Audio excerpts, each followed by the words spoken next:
Ce week-end, il y avait le rallye du Portugal, la quatrième manche du World Rally Championship. Et on est parti pour ce débrief.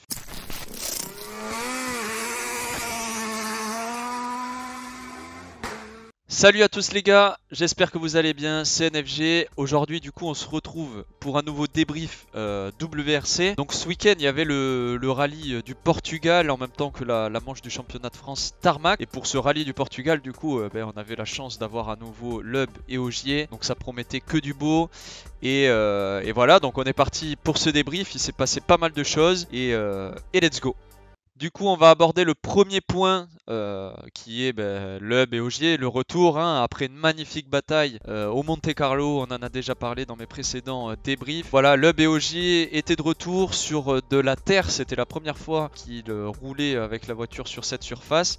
Bon, comme tous les autres pilotes, du coup, mais les autres pilotes ont engrangé plus d'expérience en Croatie, Suède, etc. Donc voilà, on attendait un beau combat entre les deux. Et malheureusement ça s'est pas passé comme prévu. Donc Sébastien Loeb, lui qui était très bien parti dans le rallye, il était en tête lors de la première boucle à la première matinée de la première journée complète. Il était en tête et malheureusement au départ de l'ES5 quand il était en tête, dès le premier virage, il tape un muret et casse complètement la roue arrière. Donc voilà, c'est terminé, il arrache la roue complètement, même là il peut rien y faire. Le rallye est terminé, malheureusement ça se finit plus tôt que prévu. C'était prometteur quand même parce qu'il y avait de la vitesse, il a réalisé un scratch. Pour Seb Ogier, lui, ça a été pareil, un rallye un peu mitigé du coup. Un peu plus discret lui dans le début du rallye. Et malheureusement il va subir deux crevaisons, une dans la spéciale numéro 6 et après dans la numéro 7.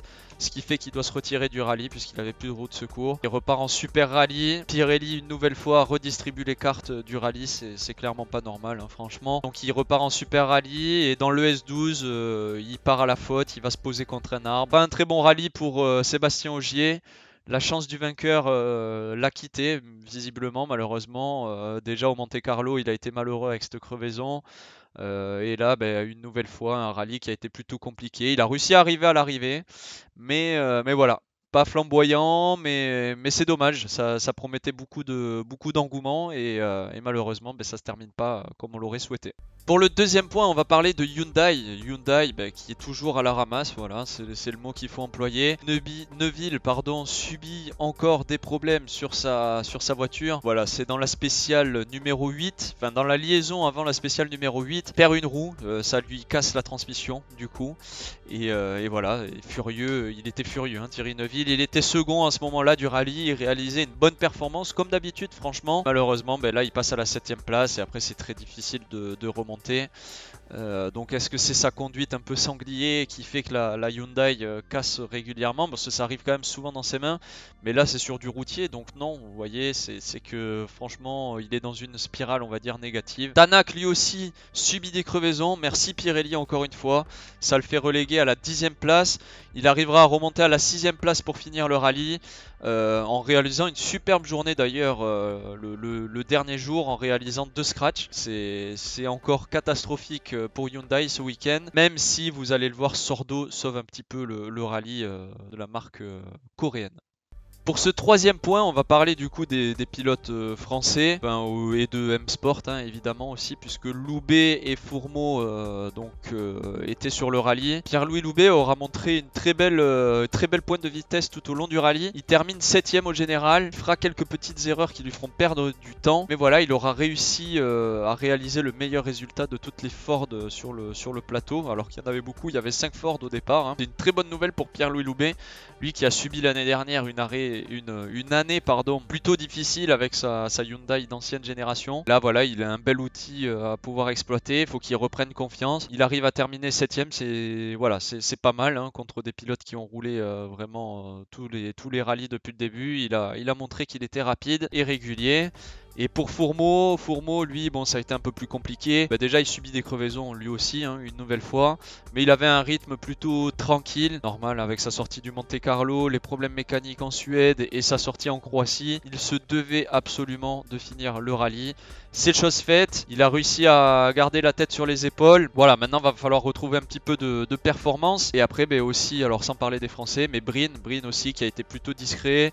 Il subit lui aussi des crevaisons et c'est pour ça qu'il est relégué derrière Pirelli. Pierre-Louis Loubet. Donc voilà, un rallye difficile pour M-Sport, hein, clairement, parce que la Puma était très prometteuse en ce début d'année. Mais voilà, ça a été un petit peu plus compliqué pour Ford et on verra comment ça se passe dans les prochains rallyes. Quatrième point, on va parler de la bataille qu'il y a eu lieu entre Sordo et Katsuta. Franchement, c'était une très très belle bataille. Ça a été un peu, on va dire, le fil conducteur de ce rallye. Katsuta qui était en 3ème position jusqu'à la dernière spéciale. Avant le départ de la dernière spéciale, il était en bataille avec Sordo. Franchement, Katsuta a gardé la tête sur les épaules. Il n'a pas fait d'erreur alors qu'il était mis sous pression par Sordo. Malheureusement, il n'était pas loin de faire son 2e podium en WRC. Mais Sordo, qui est plus expérimenté dans la Power Stage, réalise un super temps. Il prend le 2e temps dans la Power Stage et ce qui lui permet de finir 2 secondes devant Katsuta. Voilà, c'est malheureux pour Katsuta parce que Katsuta c'est quand même quelqu'un, voilà, il a une très belle mentalité comme pilote, toujours dans la remise en question, avec des rythmes plus tranquilles que les autres concurrents, mais il est toujours là quand même en outsider.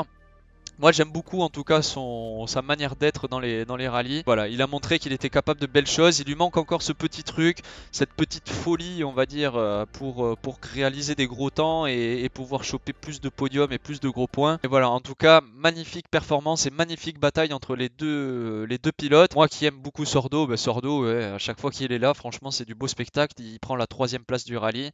Voilà, il sauve le rallye d'ailleurs des Hyundai, c'est ce que je disais tout à l'heure. Donc très belle performance aux 2 pilotes, félicitations pour cette bataille. 5e point, du coup on va parler de Toyota, hein, donc Evans et Rovanperä surtout essentiellement puisqu'on a parlé de Katsuta tout à l'heure et Ogier. Mais voilà, Kalle Rovanperä, incroyable, il a dominé le rallye une nouvelle fois. Alors dominé, non pas vraiment parce que Evans a été devant la plupart du temps.